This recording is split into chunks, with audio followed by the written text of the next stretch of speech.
Halo, kembali lagi. Bagaimana kabarmu, calon CEO?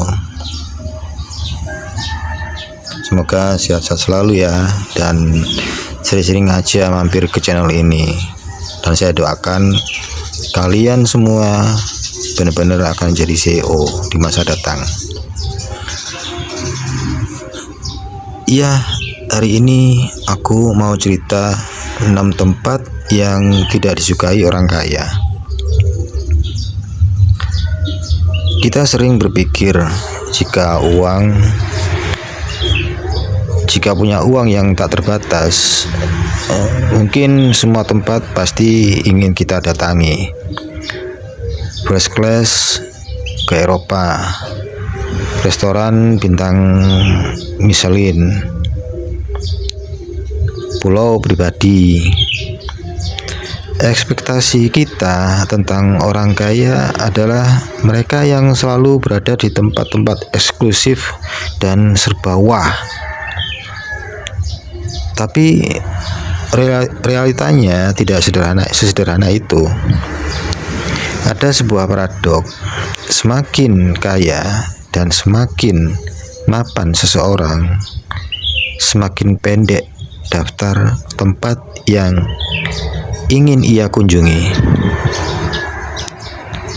Mereka mungkin bisa membeli apa saja, tapi justru mereka memilih untuk tidak berada di banyak tempat.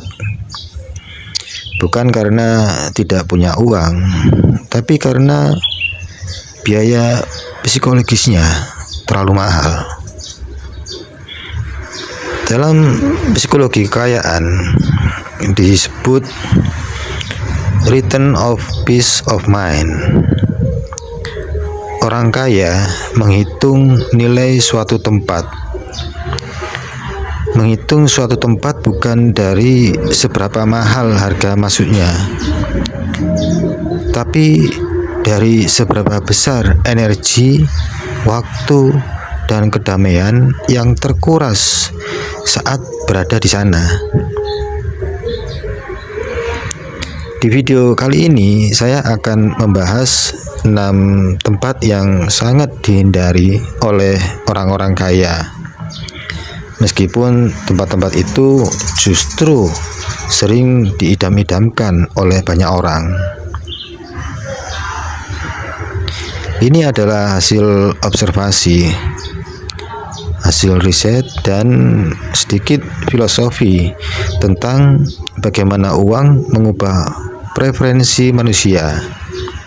Saya akan beri contoh-contoh yang sangat logis dan natural yang mungkin akan membuat kita berpikir ulang tentang definisi keren.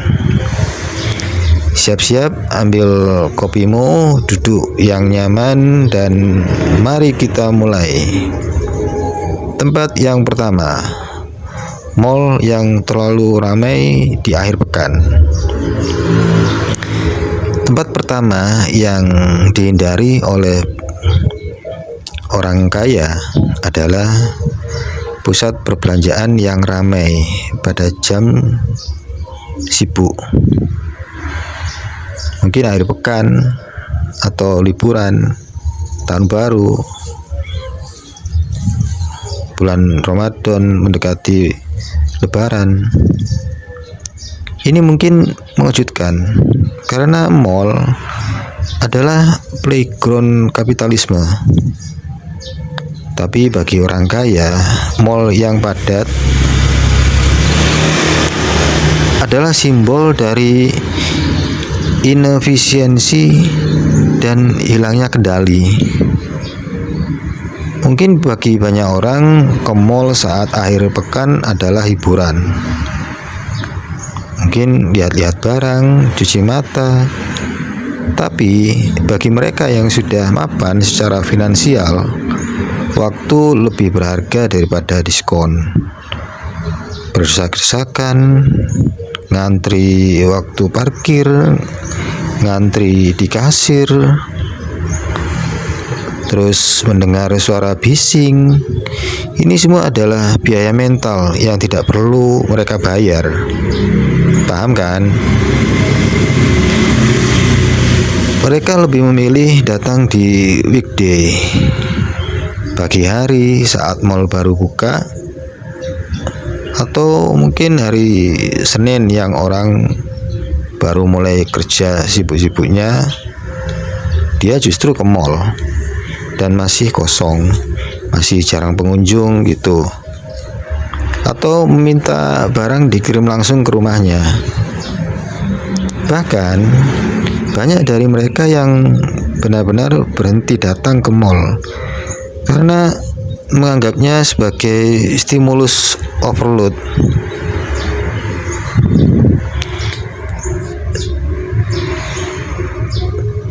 Contoh natural yang lain ya. Saya punya seorang klien, sebut saja Pak Eko. Suatu hari, keponakannya mengajaknya ke mall baru yang lagi hype di akhir pekan. Katanya, "Om, ada tenan kopi dari Jepang. Rame banget, Om. Kita coba yuk." Pak Eko hanya tersenyum dan menjawab, "Saya tunggu di rumah saja lah. Nanti kalau sudah beli, tolong bungkusin aja buat saya. Nanti uangnya saya ganti." Bagi keponakannya, ngantri demi kopi hits adalah bagian dari sensasi. Tapi bagi Pak Eko, kopi adalah soal rasa dan ketenangan. Dia bisa minum kopi lebih enak di rumahnya sendiri sambil memandang taman atau sambil membaca buku tanpa harus terdengar suara bising dan tanpa antrian. Dia sudah tidak perlu lagi sensasi keramaian untuk merasa hidup. Baginya, keramaian adalah gangguan, bukan hiburan. Tempat yang kedua, pesta yang isinya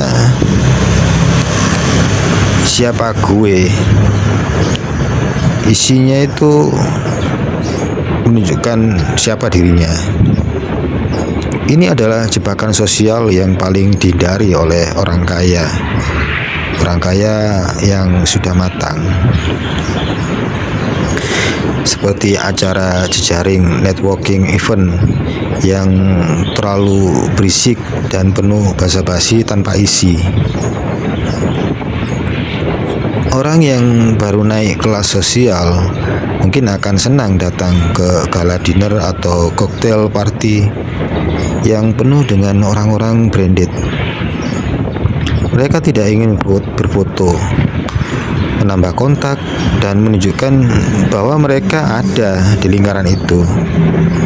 Tapi Crazy Rich yang sesungguhnya sudah lelah dengan permainan status ini. Mereka bisa membaca dalam 5 menit apakah sebuah ruangan berisi orang-orang yang ingin benar-benar berkoneksi atau hanya sekedar balap gengsi. Siapa yang jam tangannya paling mahal, siapa yang liburannya paling jauh, siapa yang kenal menteri, siapa yang kenal pejabat ini. Bagi mereka, tempat seperti ini adalah panggung sandiwara mahal yang melelahkan. Orang yang kaya beneran lebih memilih makan malam di rumah pribadi yang intim dengan mungkin hanya 4-5 orang teman yang percakapannya berkualitas. Mungkin bisa jadi mendalam dan jujur, mengobrolkan tentang ide, tentang buku, atau tentang hal absurd yang membuat tertawa lepas. Itu jauh lebih bernilai daripada basa-basi transaksional. Ini ada contoh lagi ya. Coba bayangkan, Seorang pengusaha kaya diajak mitranya ke pesta ulang tahun kolega di hotel mewah. Saat sampai di sana, ia langsung disambut orang-orang yang berlomba-lomba menyebutkan pencapaiannya. Ada yang bilang, saya baru saja tutup proyek 100M. Ada yang lain lagi, anak saya baru beli penthouse di London. Si Crazy Rich ini hanya memegang pundak mitranya dan berbisik, "Aku pamit duluan ya. Aku sudah ada janji baca buku sama kucing di rumah. Sudah terlanjur janji aku." Mungkin terdengar eksentrik, tapi ini nyata. Ia menganggap kucingnya memberikan engagement yang lebih tulus daripada orang-orang di pesta itu. Tahu kenapa? Karena kucingnya tidak peduli berapa isi rekeningnya. Mereka sudah sampai di titik mana di mana validasi dari orang asing tidak lagi penting. Tempat semacam itu hanya menciptakan kesepian di tengah keramaian buat dia yang benar-benar crazy rich.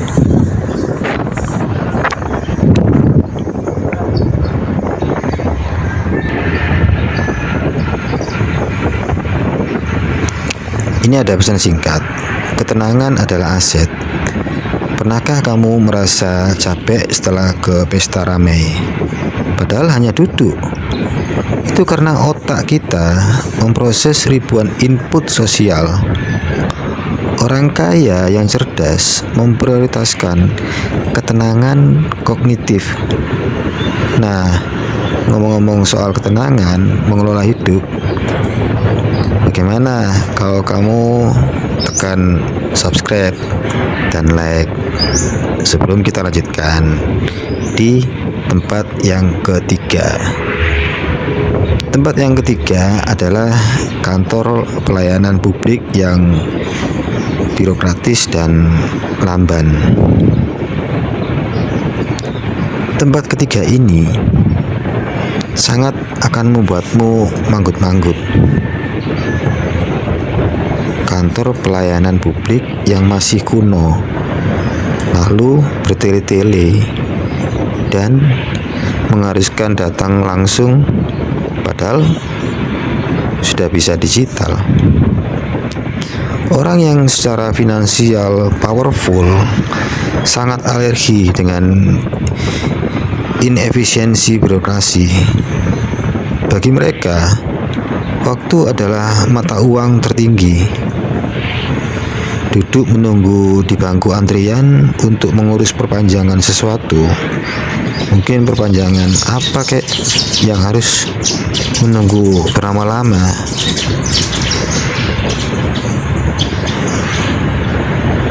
Atau lebih parah lagi, mengantri untuk bertemu petugas yang kerjanya lambat.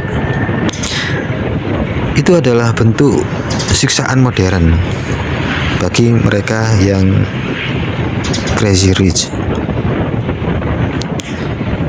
Mereka tidak antri dengan aturan, tapi mereka akan melakukan segalanya untuk menghindari proses yang tidak menghargai waktu. Mereka akan membayar asisten pribadi, mungkin menggunakan jasa pengacara atau konsultan khusus, hanya untuk memastikan bahwa kaki mereka tidak perlu melangkah masuk ke gedung dengan pelayanan semacam itu. Mereka lebih rela membayar lebih mahal demi layanan yang sistemnya jemput bola daripada harus parkir, ambil nomor, dan menunggu berlama-lama. Ini aku ada contoh yang cukup filosofis. Sahabat saya, seorang investor, bercerita bahwa dulu saat belum kaya, ia sering duduk di kantor pajak atau samsat untuk mengurus sendiri. Katanya, dulu aku kira ini kewajiban warga negara yang baik. Sekarang ia punya prinsip baru. Dia bilang, saya akan bayar pajak lebih besar, asal jangan suruh saya antri. Ia mengalokasikan dana khusus untuk outsourcing semua hal yang bisa memicu stres birokrasi. Filosofinya menarik. Mengapa harus membuang 4 jam produktif hanya untuk menghemat 500.000? Padahal dalam 4 jam itu otaknya bisa dipakai untuk memikirkan strategi bisnis yang bisa jadi menghasilkan miliaran. Ini bukan kesombongan, ini adalah kalkulasi ekonomi atas potensi diri. Tempat yang keempat, tempat kerja yang menerapkan micromanaging.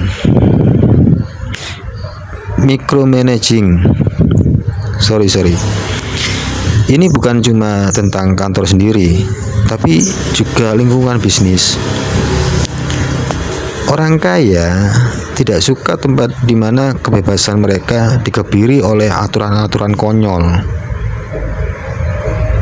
Bayangkan, orang yang sudah terbiasa berpikir besar dan punya otonomi penuh atas hidupnya, tiba-tiba harus masuk ke sebuah ruangan di mana ia diperlakukan seperti anak kecil, di mana dia harus clock in dan clock out, tidak boleh buka HP dan tidak boleh menyentuh ini atau menyentuh itu.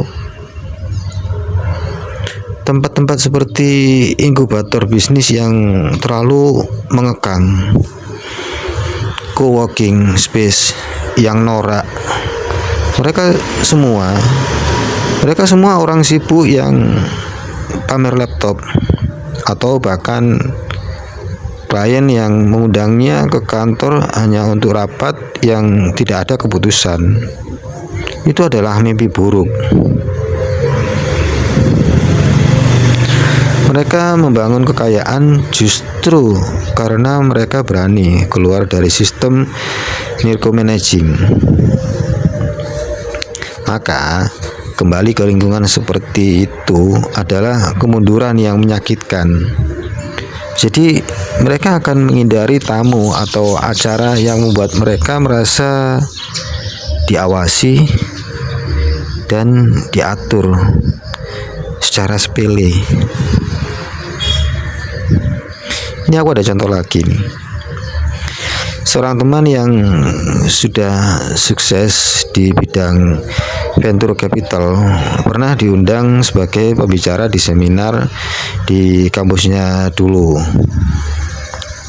Panitia yang masih sangat birokratis memintanya mengisi 5 formulir, datang 2 jam lebih awal untuk briefing, dan dilarang membawa kopi sendiri ke ruang tunggu VVIP.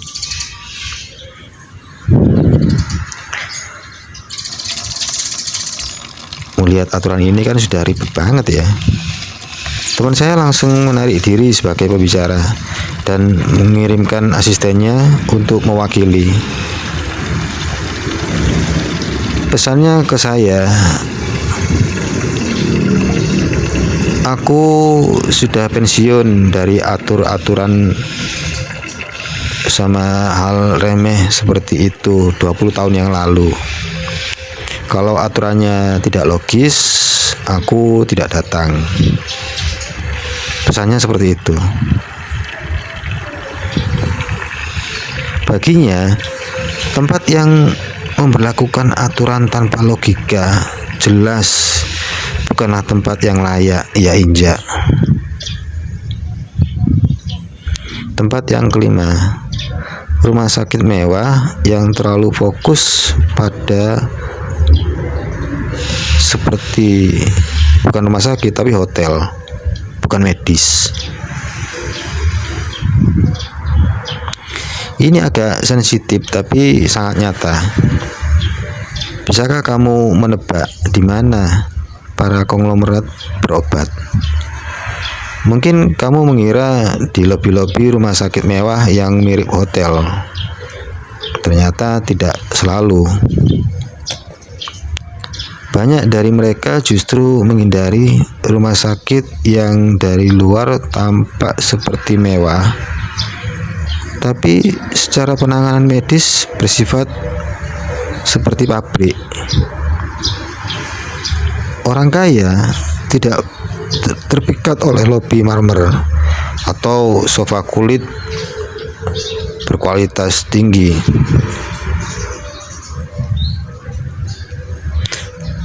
Tapi kalau kualitas dokternya biasa-biasa saja, mereka tidak suka tempat yang menjual kenyamanan semu, tapi menyembunyikan ketidakmampuan diagnostik. Bagi mereka, rumah sakit adalah tempat untuk sembuh, bukan untuk healing seperti di resort.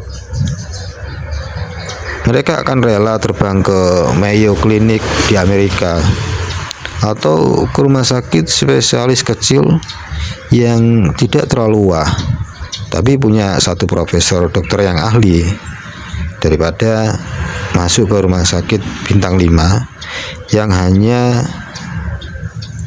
menjual atau memberikan pelayanan ramah tapi salah diagnosis. Mereka tidak suka dianggap sebagai pembayar yang bisa ditipu dengan interior bagus. Ada kisah nyata, seorang Taipan tua tiba-tiba kritis. Keluarganya langsung membawanya ke rumah sakit paling mewah di Jakarta. Baru 1 hari dirawat di suite VVIP, putranya yang belajar kedokteran mendadak memindahkan sang ayah ke rumah sakit swasta yang lebih kecil, yang terkenal dengan alat diagnostiknya yang super canggih meski interiornya biasa saja. Kata putranya, "Papa saya di sini bukan untuk menikmati TV 80 inci, menikmati kemewahan yang disediakan rumah sakit ini, tapi papa saya butuh dokter yang bisa baca data lab dengan tepat dalam 30 menit. Bagi mereka, tempat yang mengutamakan penampilan daripada substansi medis itu merupakan jebakan. Mereka tidak suka dirayu oleh ilusi." Nah, kita sampai di tempat yang ke-6. Masa lalu mereka sendiri yang penuh kesakitan. Tempat terakhir ini adalah yang paling filosofis dan paling dalam. Tempat yang paling tidak disukai oleh orang kaya, terutama saat self-made. Bukanlah lokasi fisik, melainkan tempat dalam ingatan. Masa lalu mereka yang penuh perjuangan, penuh kepahitan, dan penuh kegagalan. Orang yang sukses secara substansial tidak ingin kembali ke tempat di mana mereka merasa tidak berdaya. Mereka sering terlihat tegar, pendiam, atau bahkan canggung saat diajak nostalgia. Secara naif, ya, untuk diajak kembali mengingat, ya naif banget untuk kembali ke masa sulit-sulit mereka. Contohnya, Mereka tidak suka diajak balik ke restoran tempat mereka dulu waktu berhutang, atau ke gang sempit tempat mereka pernah diusir dari kontrakan. Bukan karena mereka sombong, tapi karena emosi yang tertinggal di tempat itu terlalu berat, mengingatkan mereka pada versi diri mereka yang paling rentan. Bagi mereka, menghidupkan kembali memori itu tidak produktif, bahkan menyakitkan. Mereka lebih memilih fokus ke masa depan, ke solusi, ke penciptaan. Itu sebabnya jangan heran jika tetangga kaya Anda tidak terlalu antusias kalau diajak reuni bertema mengenang masa susah. Aduh, mereka sudah berdamai dengan masa lalu, tapi tidak ingin lama-lama tinggal di sana.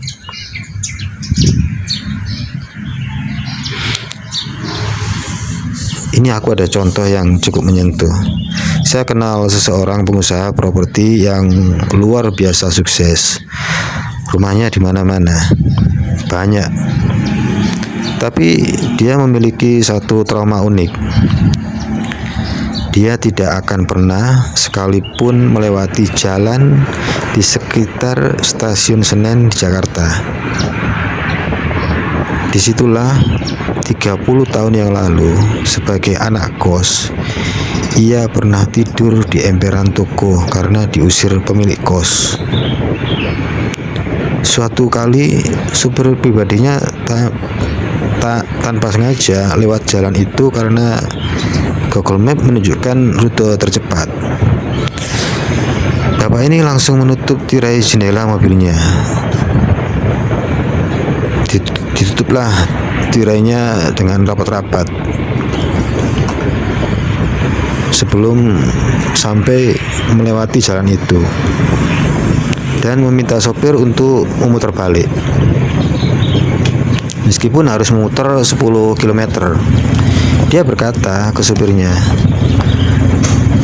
"Mohon maaf ya Pak, bukan apa-apa, saya hanya tidak mau aroma tahun 1996 itu masuk ke dalam mobil ini." Tempat itu baginya bukan hanya lokasi, tapi sebuah lorong waktu yang menyimpan hantu kepedihan. Ia tidak benci tempat ini. Ia tidak benci tempat itu. Ia hanya terlalu sayang pada kedamaian yang ia punya sekarang. Jadi setelah kita membahas 6 tempat ini, apa benang merahnya? Bahwa tempat-tempat yang tidak disukai orang-orang kaya bukanlah tempat yang kumuh atau murah, melainkan tempat yang merampas tiga harta mereka yang paling berharga, yaitu waktu, kendali diri, dan kedamaian batin. Mereka menghindari keramaian karena menghargai waktu. Mereka menghindari pesta karena gengsi. Mereka menghindari pesta gengsi karena tidak butuh validasi. Mereka menghindari birokrasi karena menganut efisiensi. Mereka menghindari micromanaging karena menjunjung tinggi otonomi. Mereka menghindari pelayanan mewah yang palsu karena mendambakan substansi. Dan mereka menghindari masa lalu yang menyakitkan karena memilih untuk terus melaju. Kekayaan sejati bukan tentang kemampuan untuk pergi kemana saja, tetapi kebebasan untuk memilih untuk tidak pergi ke tempat-tempat yang tidak selaras dengan jiwa Anda. Semoga setelah ini kita bisa lebih bijak memilih di mana kita menghabiskan energi kita. Terima kasih sudah menonton sampai akhir. Jika kamu suka video filosofi seperti ini, jangan lupa tinggalkan jejak di kolom komentar. Ceritakan tempat apa yang paling kamu hindari saat ini. Sampai jumpa di video selanjutnya. Wassalam.